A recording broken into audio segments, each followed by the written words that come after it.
Few things make me happier than jumping into bed with a couple of pizzas, chocolate cake and ice cream and watching a good film. Something well paced that's going to keep my ever shrinking attention span from wandering off.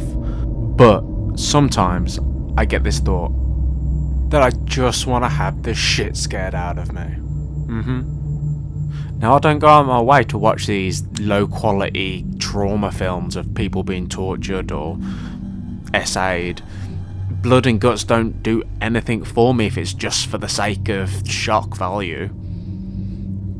And I definitely hate this new genre of films that is a slow burn that just wants to justify the whole 2.5 hours of depression that I've sat through with some blowout at the end.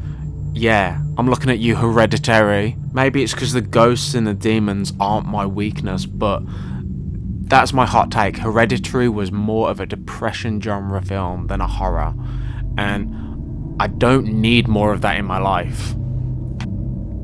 Now, I probably should have done a list of movie recommendations or feel-good films, but that's not what this list is. This list is for the films that traumatized me, that scared the ever-living shit out of me and left a lasting impression. You've been warned. When I was just 7 years old, I saw a film that would set the tone for this list. Mars Attacks is a Tim Curry cult classic, and as an adult, I genuinely like this B-movie sci-fi comedy. It's this quirky little thing that there's nothing really else out there that is similar, maybe killer clowns from outer space, but as a child, this film scared the goddamn shit out of me. And even as an adult, there's a couple of scenes in this film that I find creepy, but the one that did the damage as a child is probably about 20 minutes into the film, where we catch up with some abducted news reporters. And if you've seen the film, you already know where I'm going with this, because they are on this alien spaceship being experimented on, and it is by far the most horrific scenes of alien abduction, torture, experimentation that I've ever seen on film. No, see, what they've done is they've took this lady and they have replaced her head with her dogs. This frickin' Chihuahua dog-headed thing just walks on screen, and I am freaking out as a child. That was it. I was done. I got no further than that. It still makes me feel uncomfortable, but god damn if that did not traumatize me as a kid. It is like a background screensaver in my mind as that thing that fucked me up as a kid. I got behind the couch and I was curled up like some Vietnam flashback was going on. Now, maybe if I got past that scene, I would have got to the far creepier scene of this creepy ass woman that is clearly an alien in disguise, that has this weird way of moving and is just so uncomfortable to watch on screen. But I never made it that far as a kid. I was out at Doghead. Moving on to an actual horror movie. Second, we have the film Pontypool. It's not a very well known film unless you're into the lower budget zombie horror-esque movies. Now, it came out in theatres in 2009 after making a bit of a buzz on the film festival stage, and it definitely has a bit of an underground following, but I'll be honest, if I saw it in movies I would have felt cheated. It's definitely low budget. That being the case, this film is creepy as fuck. Now, the basic premise is that we just observe this DJ going about his usual show with a few people in the basement of a radio station. Now, it does such a good job of making you feel like part of the crew that is experiencing this as the night goes on, and we are just drip fed information from the radio crew outside, the weatherman, phone calls. It's basically acting as a play-by-play of what sounds like a zombie apocalypse happening just a couple of miles away, knowing that they're getting ever closer. Now, the thing that makes this film creepy or scary is it is such a case of tell, don't show. Your imagination's left to run wild with exactly what's going on as you get these descriptions of what the reporters are seeing. There's this one part where the reporter is describing a man reaching out for him, and I just pictured this big bald man trying to grab at him, and then you hear what this man is saying over the radio, and it's just such a creepy sort of baby's voice that is crying like, "Mommy, mommy." And that was it for me. I had to get up out of bed because I had left my bedroom door open onto a dark landing. There was no lights on in the house, and I felt like they were going to come in at any moment. I just had to close the door before I could watch any more of it. It was definitely a memorable experience, but I do have to say that my memory of this film is it loses it in the last act. And it's not that it gets bad. They do some really interesting ideas, but they try to add some action and they try to move out of the station a little bit. And I just, one, don't think that they had the budget, and two, they've done such a good job of letting you imagine what was happening that I don't think they could ever make anything that would actually match expectations.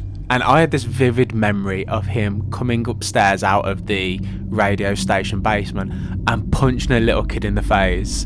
And I just remember it being the funniest scene. And I tried to look it up, but apparently I was wrong. And I think it's this body slam. But goddamn, it's still funny. And it's such a moment of levity when I've been freaking out about these zombies coming to kill me in this radio station, to just see him slam someone up the wall. And it all starts to feel a little bit silly from there. But I've only seen it once. What I will say is it stuck with me as a good, creepy film. And I anticipate watching it again very soon. Number 3 is Dark Skies. Out of the horror films that scare me, this is by far my favourite. It's my go-to recommendation for horror fans, and after multiple viewings, this movie still scares me. This film does have some jump scares, but it's not the jump scares that get to me, and it's not that sort of depressing horror. No, again, a lot is left to your imagination, but the one thing that is clear throughout the movie is they are completely cooked. See, the best horrors happen when characters are competent, and I'm watching this film thinking, what would I do? And I definitely think I would have better plans than these people. But that said, they're not incompetent. They're not that typical one's a believer and the other one spends the entire movie telling them they're wrong. They actually start to take action as if they are under threat. In what has got to be one of the creepiest scenes I've ever seen in a movie.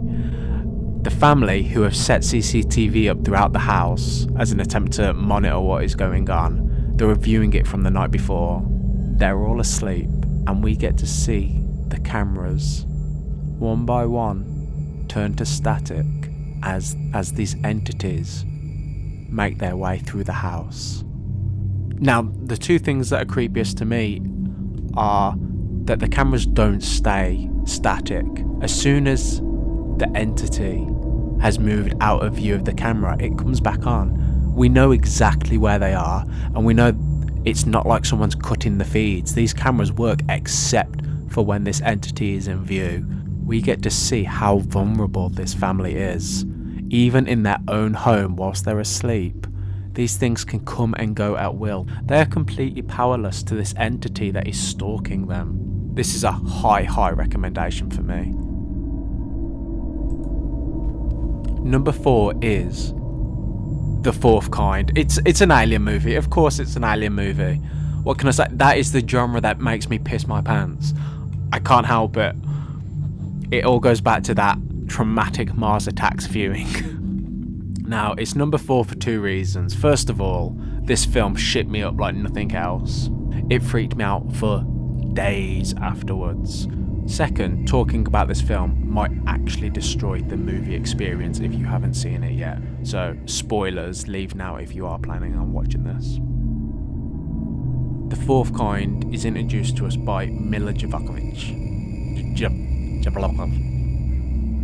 fourth kind is introduced to us by Mila Jovovich, who explains to us that we're going to watch a film with cutaways, appendages of real footage, real documentation, evidence, recordings, which often takes the form of police dash cam, body cam, home videos. But this is where the film is make or break, because the fourth wall break in The Fourth Kind is telling us that the videos are real. And that's what made this film scary for me. My gullible ass fully believed, at least for the majority of this film, that I was watching evidence of UFOs. These videos are real, unreleased evidence, and that's why the movie exists, because we've got this documentation that we're releasing. Well, I nearly had a goddamn panic attack watching this film. I was petrified. As I was watching the film, I was constantly trying to rationalise how the footage could be something other than aliens, that the cameras weren't catching stuff that was happening. But it wasn't until near the end of the film where they were really doing the money shot and showing essentially what would be aliens fly across the sky, where I started to think, wait a minute, is this film just bullshit? But even then, it took me a few days before I got up the balls to Google whether or not it was all fake. Because what happens if I did Google it and it said the footage is real? Then I would be traumatized for life. This movie has stuff in it that you can't unsee. It obviously isn't real footage. I mean, if it was, this would be the best evidence of UFOs we've ever seen. It was just an alien version of Paranormal Activity. In fact, Paranormal Activity probably could have made it onto this list. The first Paranormal Activity had some stuff going for it, but it didn't traumatize me like this did. This film had me up for days panicking that aliens were coming to take people. Now, I haven't rewatched the film, so I don't know if it holds up with the understanding that it is just a paranormal activity with a different entity. It's certainly a better paced film than the Paranormal Activities, so maybe it is worth watching. But just talking about these films has creeped me out enough, so if you don't mind commenting some light-hearted films that I can go and rehabilitate to, it would be much appreciated. Thank you for listening.